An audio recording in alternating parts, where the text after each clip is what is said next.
جب انسان کو تھوڑا سا ترجمہ آتا ہو نا، اس کی تھوڑی توجہ ہو، اسے نماز پڑھنے کا بھی بڑا ہی مزہ آتا ہے۔ نبی کریم علیہ السلام فرماتے ہیں، رب فرماتا ہے یہ سورہ فاتحہ میرے اور میرے بندے کے درمیان آدھی آدھی ہے، آدھی میری ہے آدھی میرے بندے کی ہے۔ جب وہ کہتا ہے نا مالک یوم الدین، تو یہاں تک وہ میری تعریف کرتا ہے، ایاک نعبد و ایاک نستعین تک پہنچتا ہے تو اب میرا اور اس کا آدھا آدھا کام شروع ہو جاتا ہے۔ پھر آگے میرا بندہ جب مجھ سے دعا مانگتا ہے تو یہ اس کے الفاظ ہیں جو میں اپنے فضل سے قبول فرمایا کرتا ہوں۔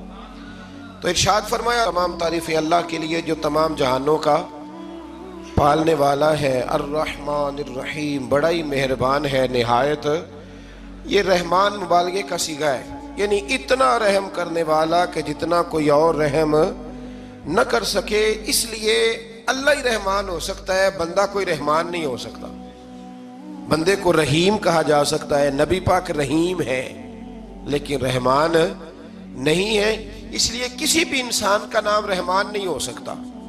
کسی دکان پر بعض اوقات لوگ نام رکھ لیتے ہیں رحمان بک ڈپو، تو یہ درست نہیں ہے۔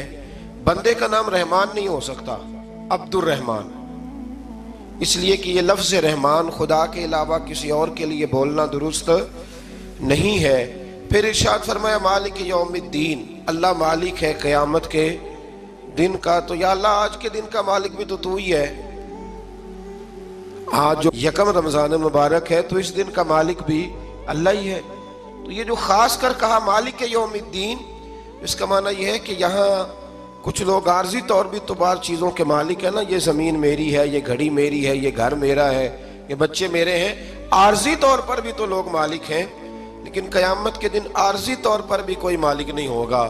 قیامت میں ساری بادشاہی فقط میرے اللہ کی ہوگی۔ بلکہ رب کریم فرمائے گا کہاں ہیں وہ لوگ جو دنیا میں بادشاہ بنا کرتے تھے، کدھر؟ بڑے بڑے کج کلا جو کہتے تھے کہ ہم اٹھتے ہیں تو لوگ اٹھتے ہیں، بیٹھتے ہیں تو دنیا بیٹھ جاتی، وہ کہاں ہیں؟ جب کوئی نہیں بولے گا تو رب فرمائے گا للہ الواحد القہار، آج ایک رب واحد اور قہار کی حکمرانی ہے۔ پھر ارشاد فرمایا ایاک نعبد و ایاک نستعین، بے شک ہم تیری ہی عبادت کرتے ہیں اور تجھی سے مدد چاہتے ہیں۔ عبادت بھی اللہ کی ہے اور مدد بھی، یہ جو بندوں کے ذریعے بعض اوقات مدد ہوتی ہے تو یہ مدد بھی اللہ کی ہے، یہ مدد بھی اللہ کی ہے۔ یہ کسی بندے نے مائک بنایا ہے جس کی مدد سے آپ تک آواز جا رہی ہے، تو اس کو عقل کس نے دی تھی بنانے کی؟ تو پھر مدد کس کی ہوئی؟ اللہ کی۔ تو دنیا میں کوئی بھی جو مدد کرتا ہے وہ اللہ کے ولی کریں، نبی کرے، پیغمبر کریں، تو وہ مدد کس کی ہے؟ اللہ کی، اس لیے کہ وہ ذاتی طور پر کچھ بھی نہیں کر سکتے۔ اگر اللہ انہیں توفیق نہ دے وہ کسی کی مدد نہیں کر سکتے۔ تو ایاک نعبد و ایاک نستعین، ہم تیری ہی عبادت کرتے ہیں، تجھی سے مدد چاہتے ہیں۔ اہدنا الصراط المستقیم، اے اللہ ہمیں سیدھا راستہ دکھا۔ کون سا راستہ سیدھا ہے؟ کون سا راستہ سیدھا ہے؟ تو اللہ نے خود ہی فرمایا ایسے ہی نہ بھٹک جانا، راستہ سیدھا وہ ہے صراط الذین انعمت علیہم، ان لوگوں کا راستہ سیدھا ہے جن پر اللہ نے انعام فرمایا ہے۔ اور وہ کون ہے؟ قرآن مجید نے خود فرمایا انعم اللہ علیہم من النبیین والصدیقین والشہداء والصالحین، وہ نبی ہیں، صدیق ہیں، شہید ہیں اور نیک لوگ ہیں۔ فرمایا اپنی مرضی کے راستے پہ چلو گے تو بھٹک جاؤ گے، رب کی بارگاہ میں سوال کرنا کہ وہ تمہیں نبیوں کے، صدیقوں کے، شہیدوں کے اور نیک لوگوں کے راستے پہ چلائے۔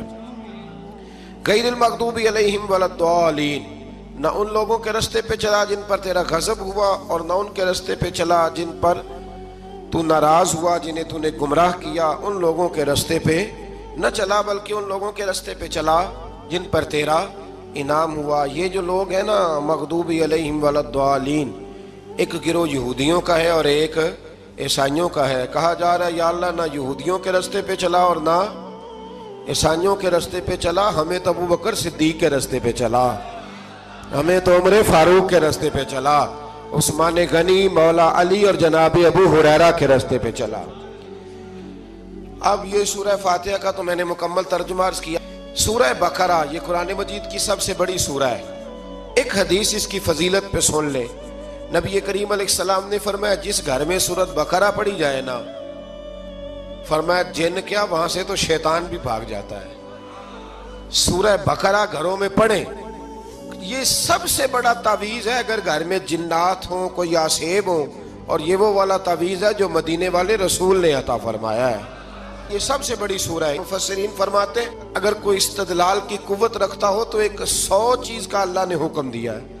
بلکہ امام اعظم فرماتے ہیں 100 تھوڑی ہے، میری نظر سے پڑھو تو 1000 چیزوں کا حکم دیا ہے، 1000 سے منع کیا ہے، اور 1000 قسم کی نصیحتیں اللہ کریم نے سورہ بقرہ کے اندر فرمائی ہیں. اس سورہ مبارکہ کا جو پہلا رکوع ہے نا، اس میں جو سب سے پہلی آیت ہے وہ ہے الف لام میم. ان کو کہتے ہیں حروف مقطعات. پہلا لفظ ہی جب کوئی قرآن مجید کا پڑھتا ہے نا، بہت بڑا عالم فاضل، بہت بڑا محدث، تو اسے یہ کہنا پڑتا ہے کہ میں نہیں جانتا، اللہ جانتا ہے یا اللہ کا رسول جانتا ہے. الف لام میم کا معنی ہم نہیں جانتے، اللہ جانے یا اللہ کا رسول جانے، یا جس کو وہ دونوں بتا دیں وہ جانتا ہے، ورنہ یہ اللہ اور اس کے رسول کا راز ہے. یہ آگے ارشاد فرمایا ذالک الکتاب لا ریب فیہ، یہ وہ عظیم کتاب ہے جس میں شک کی کوئی گنجائش نہیں ہے. ھدی للمتقین، یہ ہدایت ہے پرہیزگاروں کے لیے. سوال یہ ہوتا تھا کہ یا اللہ جو متقی پرہیزگار ہیں وہ تو پہلے ہی ہدایت پہ ہیں، تو قرآن بھی اگر انہیں ہدایت دے گا تو پھر جو گناہگار ہیں ان کی ہدایت کہاں ہے؟ تو اس آیہ مقدسہ کا معنی مفسرین نے یہ بیان فرمایا ہے کہ مطلب اس کا یہ ہے کہ قرآن ہدایت دیتا سب کو ہے، لیکن اس سے ہدایت حاصل متقی لوگ کرتے ہیں. بارش برستی ہے نا سب جگہوں پہ، لیکن اگر کسی نے فرش کرایا ہو، ٹائلیں لگوائی ہو، تو وہاں پھل پھول اگ سکتے ہیں، سبزہ اگ سکتا ہے. اس کے لیے زمین کا زرخیز ہونا شرط ہے. قرآن مجید سب کو ہدایت دیتا ہے، لیکن قرآن مجید سے ہدایت لیتے وہ ہیں جنہیں اللہ نے تقوی والا دل عطا فرمایا ہے، ڈرنے والا دل دیا. آگے جو آیات ہیں نا 5، ان میں اللہ تبارک و تعالی نے متقی لوگوں کی فضیلت بیان کی ہے، نشانیاں بیان کی ہیں کہ وہ کون ہوتے ہیں. ان میں پہلا ارشاد فرمایا کہ متقی وہ ہوتا ہے جو غیب پہ ایمان لے آتا ہے، اس چکر میں نہیں پڑتا کہ آنکھوں سے دیکھوں گا تو مانوں گا. اور دوسرا فرمایا متقی وہ ہوتا ہے جو نماز قائم کرتا ہے اور اللہ کے دیے ہوئے رزق سے اللہ کے راستے میں خرچ کرتا ہے. اور تیسرا فرمایا متقی وہ ہوتے ہیں کہ محبوب جو قرآن ہم نے آپ پہ نازل کیا اس پر بھی ایمان لاتے ہیں، اور جو آپ سے پہلے نازل کیا گیا اس پر بھی ایمان لاتے ہیں، یعنی تورات کو، زبور کو، انجیل کو، اس کو بھی وہ مانتے ہیں. اور پھر اللہ کریم نے فرمایا اولئک علی ھدی من ربہم واولئک ھم المفلحون. یہ جو لوگ ہیں نا غیب پر ایمان لانے والے، نماز پڑھنے والے، زکوٰۃ دینے والے، پچھلی کتابوں کو بھی ماننے والے، نبیوں کو بھی ماننے والے، اور رسول پاک پر ایمان لانے والے، فرمایا یہ وہ لوگ ہیں جو اللہ کی طرف سے ہدایت پر ہیں، اور یہ وہ لوگ ہیں جو دنیا میں بھی کامیاب ہو جائیں گے اور آخرت میں بھی کامیاب ہو جائیں گے. پھر آگے نا اللہ تبارک و تعالی نے کفار کا ذکر فرمایا ہے 3 آیات کے اندر. مومن کے بعد دوسرا درجہ کس کا ہے ذکر میں؟ کافر کا. پہلے بات ہوئی 5 آیات میں مومنوں کی، اب 3 آیات میں ذکر کیا گیا پکے کافروں کا. مومن وہ ہوتا ہے زبان سے بھی اللہ اور اس کے رسول کو مانے، ان کی لائی ہوئی چیزوں کو مانے اور دل سے بھی تسلیم کرے. اور کافر وہ ہوتا ہے کہ جو نہ زبان سے مانتا ہے اور نہ ہی دل سے تسلیم کرتا ہے. پھر اللہ تبارک و تعالیٰ نے 13 آیات کے اندر 3 آیتوں میں کافروں کا ذکر کیا اور 13 آیات کے اندر پھر منافقین کا ذکر فرمایا ہے. منافق اس کو کہتے ہیں، منافق اس کو کہتے ہیں جو زبان سے تو دعوے اونچے اونچے کرتا ہے ایمان کے، لیکن اس کے دل میں ایمان موجود نہیں ہوتا. آپ حیران ہوں گے، یہیں پہ بات کو ذرا غور سے سمجھیں کہ مومنوں کا ذکر 5 آیات میں اور کفار کا 3 آیات میں، پکے کفار کا. اور منافقین کے لیے اللہ نے اگلے ہی رکوع میں 13 آیات بیان فرمائی. 13. یہ خطرناک گروہ ہے منافقین کا، یہ خوفناک لوگ ہیں. یہ وہ چھپی ہوئی بیماری ہے کہ جس کو پکڑنا تھوڑا مشکل ہے. کچھ بیماریوں کو ڈاکٹر کہتے ہیں نا یہ خاموش قاتل ہے، قتل کر دیتی ہے پر پتہ نہیں لگنے دیتی. اسی طرح منافقین کا ٹولہ ہے. قرآن مجید کہتا ہے ان منافقین کے بارے میں وَمِنَ النَّاسِ مَن يَقُولُ آمَنَّا بِاللَّهِ وَبِالْيَوْمِ الْآخِرِ وَمَا هُمْ بِمُؤْمِنِينَ. اے محبوب کچھ لوگ کہتے ہیں ہم اللہ اور آخرت پر ایمان لائے، لیکن وہ ایمان لانے والے نہیں ہے تو جب رب کہتا ہے نہیں ہے، آج کسی کو کہہ دیا جائے نا کہ وہ بندہ جھوٹا کلمہ پڑھتا ہے، اس کی باتیں نہیں بتاتی، تو کہتے ہو آپ ایک کلمہ گو کو برا کہہ رہے ہیں۔ تو یہاں تو اللہ ان کے کلمے کا بھی اعلان فرما رہا ہے اور ان کے نفاق کا بھی اعلان 13 آیات میں۔ اور رب فرماتا ہے یخادعون اللہ والذین آمنوا وما یخدعون الا انفسهم وما یشعرون، فرمایا وہ اللہ کو دھوکہ دینا چاہتے ہیں مومنوں کو، حالانکہ نہیں دھوکہ دیتے مگر اپنی ہی جانوں کو، انہیں شعور ہی نہیں۔ اللہ تبارک و تعالیٰ نے 13 آیات کے اندر مکہ مکرمہ میں منافق کوئی نہیں تھا جب تک حضور نے ہجرت نہیں کی تھی۔ کیوں؟ اس لیے کہ وہاں جو کلمہ پڑھتا تھا اسے مار کھانی پڑتی تھی۔ تو کسی کو کیا مصیبت پڑی تھی جھوٹا کلمہ پڑھ کے مار کھائے۔ مدینے میں جب اسلامی حکومت قائم ہو گئی نا، تو کچھ لوگوں نے اسلامی حکومت سے فائدہ لینے کے لیے جھوٹے موٹے کلمے پڑھ لیے، اندر کفر رکھتے تھے، اوپر سے اظہار اسلام کرتے تھے۔ تو رب فرماتا ہے کہ ان کا یہ ایمان قابل قبول نہیں ہے۔ تو یا اللہ پھر کس کا ایمان قابل قبول ہے؟ تو اللہ کریم نے فرمایا وَإِذَا قِيلَ لَهُمْ آمِنُوا كَمَا آمَنَ النَّاسِ، جب ان سے کہا جاتا ہے نا اس طرح ایمان لاؤ جس طرح دوسرے لوگ لائے، یعنی ابو بکر صدیق کی طرح ایمان لاؤ، عمر فاروق کی طرح ایمان لاؤ، عثمان غنی کی طرح، مولا علی کی طرح، بلال حبشی کی طرح، تو کیا جواب دیتے ہیں؟ قالوا نؤمن كما آمن السفهاء، کیا اس طرح ایمان لائے جس طرح یہ بیوقوف ایمان لائے؟ الا انہم هم السفهاء، اللہ فرماتا ہے خبردار بے شک وہی بیوقوف ہے، ولکن لا يعلمون، لیکن انہیں اس کا علم نہیں ہے۔ وہ کہا کرتے تھے کہ یہ تو بیوقوف ہے معاذ اللہ۔ ابو بکر صدیق نے سارا ہی مال دے دیا نبی پاک کو، عمر فاروق نے آدھا دے دیا، مولا علی نے سارا کچھ حضور کے نام کر دیا، عثمان جو کماتے محنت کے ساتھ وہ سارا وہاں جا کے پیش کر دیتے ہیں، تو بیوقوفی ہے۔ آج بھی کچھ لوگ کہتے ہیں کلمہ پڑھنا چاہیے سیدھا سیدھا، یہ کیا بات ہو گئی کیا بندہ مسیتڑی ہو جائے؟ کاروبار بھی تو کرنا ہے نا، نماز روزہ بھی، تو بیوقوفی ہے۔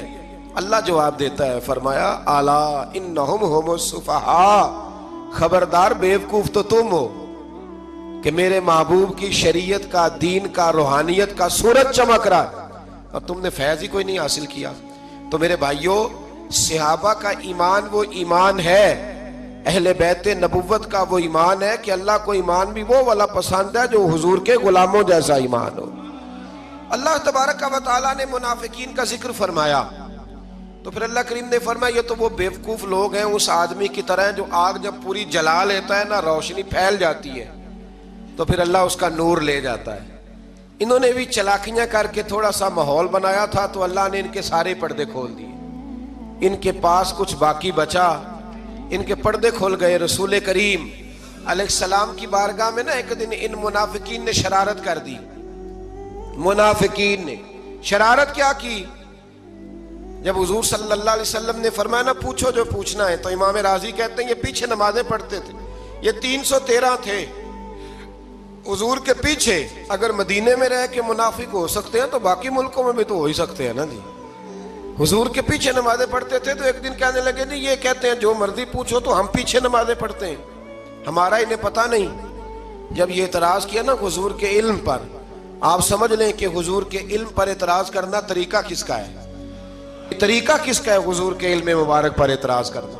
کہنے لگے پیچھے نمازیں پڑھتے انہیں پتہ ہی نہیں۔ جب یہ کہا تو اللہ کے رسول نے نا، جمعے والا دن تھا، حضور نے فرمایا میرے علم پر اعتراض کرتے ہو؟ 70 بندے نام لے کر اور ولدیتیں لے کر، بلکہ بہت سارے ایسے تھے جنہیں کنفرم ہو گیا کہ ولدیت اصل میں ہے کیا، انہیں طے ہو گیا۔ حضور کے بے ادب کے لیے یہ طے کرنا بھی مشکل ہوتا ہے نا، طے ہو گیا کہ ولدیت ہے کیا۔ 70 بندے نام لے کے حضور نے مسجد نبی سے نکال دیے، فرمایا یا فلاں بن فلاں قم فخرج فإنک منافق، او فلاں کے بیٹے فلاں کھڑا ہو جا، نکل جا، تو منافق ہے۔ حضور نے 70 بندے نکال دیے۔ اب 70 بندے اکٹھے گلی میں نکلیں تو رش تو پڑ جاتا ہے نا۔ حضرت عمر فاروق لیٹ ہو گئے، جمعے میں آ رہے تھے، ان کو جاتے ہوئے دیکھا تو عمر فاروق فرمانے لگے جمعہ ہو گیا ہے بھئی، 70 بندے نکل آئے باہر، جمعہ ہو گیا ہے۔ تو ایک منافق کہنے لگا تھا کہ نہیں حضور نے نکال دیا. تو عبداللہ بن ابی سلول جو ان کا سربراہ تھا نا، وہ کہنے لگا چپ کر. حضرت عمر سے کہنے لگا ہاں جی ہو گیا ہے. وہ بھی کہنے لگا تھا نہیں ہوا، ہمیں نکال دیا گیا. تو یہ سردار بولا، کہنے لگا ہو گیا ہو گیا. حضرت عمر کہنے لگا چلو جمعہ ہو گیا تو جا کے اندر حضور کی زیارت ہی کر لیتا ہوں، لیٹ تو ہو ہی گیا ہوں. حضرت عمر اندر چلے گئے تو پیچھے سے وہ منافقین اپنے سردار سے کہنے لگے کہ 2 منٹ میں عمر کو پتہ چل جائے گا کہ تم نے جھوٹ بولا ہے. عمر کو جا کے پتہ چل جائے. کہنے لگا بڑے پاگل ہو، میں نے تمہاری جان بچائی ہے. نبی پاک نے تو مسجد سے نکالا ہے نا. تو عمر کو پتہ چل جاتا نا ہم منافق ہیں، تو ابو بکر بھی مسجد میں تھے، علی بھی مسجد میں تھے، عثمان بھی مسجد میں تھے، بچانے والا ہی کوئی نہیں تھا. عمر نے تلوار لے کے تو دنیا سے ہی نکال دینا تھا. تو میں نے جان بچائی ہے، آپ جائیں گے نا اندر تو حضور ٹھنڈا کر دیں گے، فرمائیں گے چلو میں نے نکال جو دیا ہے. تو یہ وہ منافقین کی جماعت ہے. دوسرے سے تیسرے رکوع میں نا اللہ تعالیٰ نے انسان کو یاد کرایا ہے کہ تو نے عبادت اپنے رب کی کرنی ہے. اور فرمایا رب تمہارا وہ ہے جس نے تمہارے لیے زمین کو فرش بنایا ہے، آسمان کو چھت بنایا ہے، اور آسمان سے پانی برسا کے تو زمین سے پھل اگائے ہیں، رزق لکم، وہ بھی تیرے کھانے کے لیے اگائے ہیں. وہ جو آسمان سے بارش برسا کے زمین سے سبز اور پھل اگائے ہیں تو وہ بھی تیرے لیے. جب سارا کچھ تیرے لیے بنایا تو بھی تو عبادت کرنا اپنے رب کی، پھر کسی کو اس کا شریک نہ ٹھہرا. ایک چیلنج بھی کیا قرآن مجید نے اس رکوع کے اندر. کہا کرتے تھے مکے کے لوگ کہ آپ قرآن مجید کی آیتیں نبی کریم علیہ السلام سے کہا کرتے تھے کہ معاذ اللہ آپ خود بناتے ہیں، بنا کے لاتے ہیں. تو اللہ کریم نے فرمایا وَإِن كُنتُمْ فِي رَيْبٍ مِّمَّا نَزَّلْنَا عَلَىٰ عَبْدِنَا فَأْتُوا بِسُورَةٍ مِّن مِّثْلِهِ، اگر تمہیں شک ہو نا اس میں جو ہم نے بندہ خاص پہ نازل کیا ہے تو تم بھی اس جیسی ایک صورت بنا کے لاؤ. پڑھے لکھے تو تم بھی ہو نا، مکے میں تم بھی رہتے ہو، تو ایک صورت بنا کے لاؤ. قرآن مجید ہم سے چھینا گیا ہے سازش کے تحت، اس لیے کہ جس قوم کو قرآن آ جاتا ہے نا پھر کوئی کافر اس کا مقابلہ نہیں کر سکتا. دیکھیں نا اگر کافروں کے پاس جواب ہوتا قرآن پاک کا تو بدر اور احد میں نا کوئی آیت بنا کے لاتے، قرآن کے مقابلے کی تلواریں لے کے نہ آتے. ان کے پاس جواب ہی نہیں تھا. اور قیامت تک کسی کافر کے پاس قرآن مجید کا کوئی جواب، قرآن کا کوئی جواب، قسم اللہ کی جواب کوئی نہیں قرآن کا، اس کا کوئی جواب نہیں. کیا بات ہے قرآن پاک کی. وہ ایک دفعہ مسلمہ کذاب بے ایمان کہنے لگا میں نے بنا لیا ہے قرآن پاک کا جواب. معاذ اللہ. جواب کیا بنایا؟ وہ سورت ہے نا القاریۃ ما القاریۃ وما ادراک ما القاریۃ، کھڑکھڑانے والی کیا ہے، کھڑکھڑانے والی تمہیں کیا پتا کیا ہے کھڑکھڑی، قیامت کا ذکر ہے. کہنے لگا میں نے اس جیسی صورت بنا لیا. تو کیا بنایا؟ الفیل ملفیل وما ادراک ما الفیل. کہنے لگا ہاتھی، تمہیں کیا پتا کیا ہاتھی، تم کیا جانو کیا ہاتھی. تو پاس جو اس کے اپنے بیٹھے تھے نا چیلے، وہ کہنے لگے چپ کر جا، سارے زمانے کو پتا ہے ہاتھی کیا ہوتا ہے. تو پاگل ہے، اس کے 2 کان ہوتے ہیں، ایک سونڈ ہوتی ہے، 4 اس کے پیر ہوتے ہیں. بیوقوف آدمی قرآن کا مقابلہ کرنا ہے تو کچھ چج کے ساتھ کر، پاگلوں کی طرح مقابلہ کرے گا، جوتے کھائے گا بھی ہمیں بھی پڑھوائے گا. تو قرآن مجید کا کوئی مقابلہ کر سکا؟ تو اس آیہ مبارکہ میں اللہ نے کافروں کو یہ کہا اگر مقابلہ نہیں کر سکتے تو پھر اللہ سے ڈرو ورنہ دوزخ میں ڈالے جاؤ گے، وہ جس کا ایندھن آدمی اور پتھر ہے، اور بنائی بھی کافروں کے لیے گئی ہے. اعدت للکافرین، جہنم کس کے لیے بنائی گئی ہے؟ کافروں اور منافقوں کے لیے. مسلمانوں کے لیے بنائی گئی. مسلمان مرضی سے چھلانگے لگائیں تو ان کی موج ہے، ورنہ ان کے لیے جہنم، ان کے لیے اللہ نے جنت بنائی ہے. اور یہ بات کرتے ہی رب کریم نے فرمایا اے محبوب علیہ السلام مومنوں کو خوشخبری دے دیں کہ اللہ نے ان کے لیے جنت بنائی ہے، اس میں باغات ہیں، انہیں رزق دیا جائے گا کھانے کے لیے، اور اس میں انہیں پاکیزہ بیویاں دی جائیں گی، اور پھر وہ اس میں ہمیشہ رہیں گے، انہیں اس سے نکالا نہیں جائے گا. آگے جو آیات کریمہ ہے نا اس کے اندر اللہ تبارک و تعالیٰ نے فرمایا ہے کہ اللہ حیا نہیں کرتا سمجھانے کے لیے مچھر کی مثال بھی دینی پڑے. فرمایا قرآن سے کچھ لوگ ہدایت حاصل کرتے ہیں اور کچھ گمراہ ہو جاتے ہیں. جب لوگ اپنی مرضی کی تشریحات چاہتے ہیں تو گمراہ ہوتے ہیں، اور جب قرآن کو رسول اللہ صلی اللہ علیہ وسلم اور امت مسلمہ کی تشریحات کی روشنی میں سمجھتے ہیں تو پھر اللہ ہدایت عطا فرماتا ہے.